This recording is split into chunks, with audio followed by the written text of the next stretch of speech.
train d'expliquer la raison. À côté se trouve l'émotion. Parce qu'à la vérité, il y a une question de réel politique. Réel politique. Et dans cette réel politique, tout parti politique, Houphouët-Boigny, quand il était de son vivant, a rendu des gens forts pour que le PDC RDA soit fort pour mener des actions.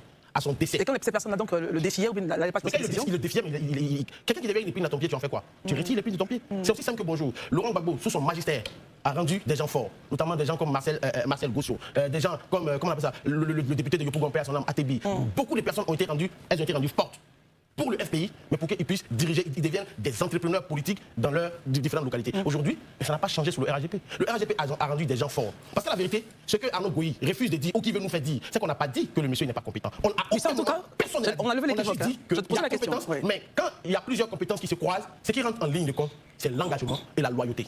Et donc, quand à un moment donné, vis-à-vis de ton parti politique, vis-à-vis de tes mentors politiques, tu fais preuve de déloyauté et de désengagement, mais ils sont en droit aussi de t'apporter la réplique. Et c'est ce qui est arrivé. Parce que techniquement, le poste auquel où tu étais, je pense bien que pour ceux qui le savent, mais allez-y vous informer à la Sotra, au moment où les gens discutaient encore avec lui, mais M. Meïté en question avait déjà vidé son bureau. Donc c'est qu'une suite logique parce que comme il était sur le coup, il dit si tu fais pas ça, franchement, on va faire ça, lui-même était déjà parti. Mais pour ceux qui lisent la presse, il y a eu 4 ministres du RHDP Arnaud qui ont effectué le déplacement jusqu'à Cannes pour aller lui parler. Il n'a pas écouté. Et si tu n'as pas écouté, pourquoi aujourd'hui tu t'es plaint de ce qui t'arrive?